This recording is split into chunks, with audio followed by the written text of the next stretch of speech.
This is George. He lived with his friend, the man with the yellow hat. He was a good little monkey, but he was always curious. This morning, George was curious the moment he woke up, because he knew it was a special day.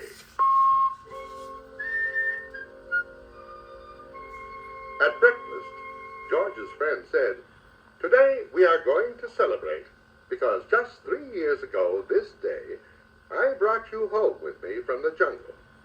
So tonight, I'll take you to the animal show. But first, I have a surprise for you." He took George out to the yard, where a big box was standing. George was very curious. Out of the box came a bicycle. George was delighted. That's what he had always wanted. He knew how to ride a bicycle, but he had never had one of his own. "I must go now," said the man, "but I'll be back in time for the show. Be careful with your new bike, and keep close to the house while I am gone." George could ride very well. He could even do all sorts of tricks. Monkeys are good at that. For instance, he could ride this way with both hands off the handlebar. And he could ride this way like a cowboy on a wild bronco. And he could also ride backwards.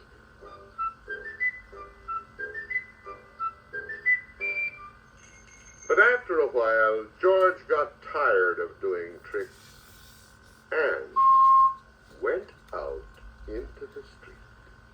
The newsboy was just passing by with his bag full of papers. "That's a fine bike you got there," he said to George. "How would you like to help me deliver the papers?" He handed George the bag and told him to do one side of the street first and then turn back and do the other side. George was very proud as he rode off with his bag. He started to deliver the papers on one side of the street as he had been told. When he came to the last house, he saw a little river in the distance. George was curious. He wanted to know what the river was like. So instead of turning back to deliver the rest of the papers, he just went on. There was a lot to see at the river. A man was fishing from the bridge. A duck family was paddling downstream. And 2 boys were playing with their boats. George would have liked to stop and look at the boats, but he was afraid the boy might find out that he had not delivered all the papers. So he rode on. While riding along, George kept thinking of boats all the time. It would be such fun to have a boat. But how could he get one? He thought and thought, and then he had an idea. He got off the bicycle, took a newspaper out of the bag, and began to fold it. First, he folded down the corners, like this. Then he folded both edges up, brought the ends together, and flattened it sidewise. Then he turned one corner up, then the other one. Again brought the ends together and flattened it sidewise. Then, gently, he pulled the ends open, and there was his boat. Now the moment had come to launch the boat. Would it float? It did. So, George decided to make some more boats. Finally, he had used up all the papers, and had made so many boats that he could not count them. A whole fleet. Watching his fleet sailing down the river, George felt like an admiral. But watching his fleet, he forgot to watch where he was going. Suddenly, there was a terrible jolt. The bicycle had hit a rock, and George flew off the seat head first. Luckily, George was not hurt. But the front wheel of the bicycle was all out of shape, and the tire was blown out. George tried to ride the bicycle, but of course it wouldn't go. So he started carrying it. But it soon got too heavy. George did not know what to do. His new bike was spoiled. The newspapers were gone. He wished he had listened to his friend and kept close to the house.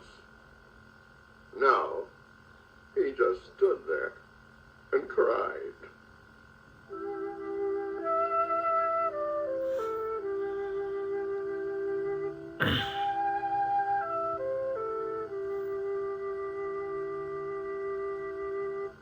Suddenly, his face brightened. Why, he had forgotten that he could ride on one wheel. He tried it, and it worked. He had hardly started out again when he saw something he had never seen before. Rolling toward him came an enormous tractor with huge trailers behind it. Looking out of the trailers were all sorts of animals. To George, it looked like a zoo on wheels. The tractor stopped and two men jumped out. "Well, well," said one of the men, "a little monkey who can ride a bike, bronco fashion. We can use you in our animal show tonight. I am the director of the show, and this is Bob. He can straighten your wheel and fix that flat in no time, and then we'll take you along to the place where the show is going to be." So the three of them got into the cab and drove off. "Maybe you could play a fanfare while you ride your bike in the show," the director said.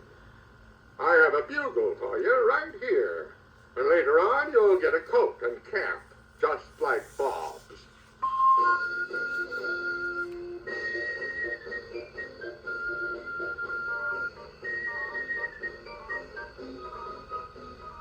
On the show grounds, everybody was busy getting things ready for the show. "I must do some work now," said the director. "Meanwhile, you may have a look around and get acquainted with all the animals. But you must not feed them, especially the ostrich, because he will eat anything and might get very sick afterwards." George was curious. Would the ostrich really eat anything? He wouldn't eat a bugle, or would he? George went a little closer to the cage, and before he knew it, the ostrich had snatched the bugle and tried to swallow it. But a bugle is hard to swallow, even for an ostrich. It got stuck in his throat. Funny sounds came out of the bugle as the ostrich was struggling with it, all blue in the face. George was frightened. Fortunately, the men had heard the noise. They came rushing to the cage and got the bugle out of the ostrich's throat just in time. The director was very angry with George. "We cannot use little monkeys who don't do as they are told," he said. "Of course, you cannot take part in the show now. We will have to send you home." George had to sit on a bench all by himself, and nobody even looked at him. He was terribly sorry for what he had done, now it was too late. He had spoiled everything.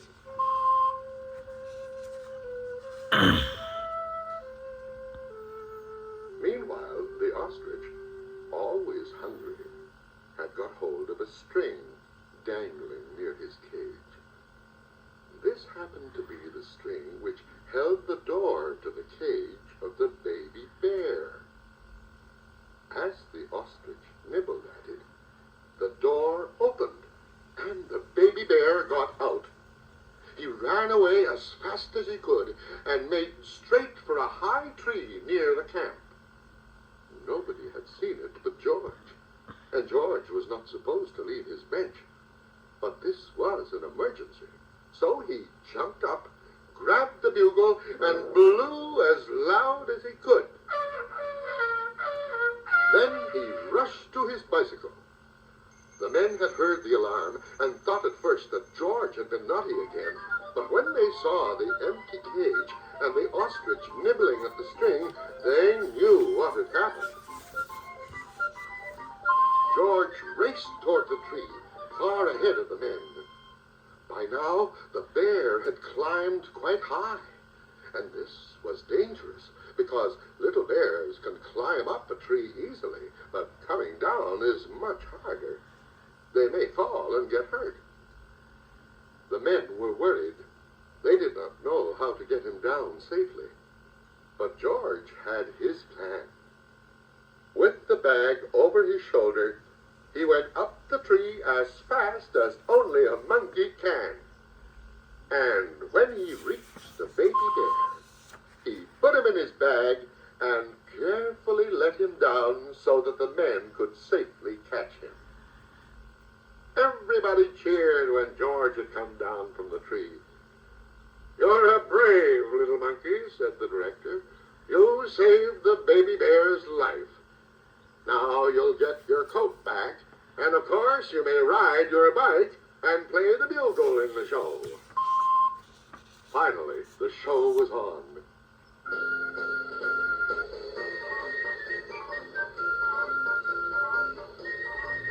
The whole town had come to see it, and how surprised they were to discover George on his bike right in the middle of it.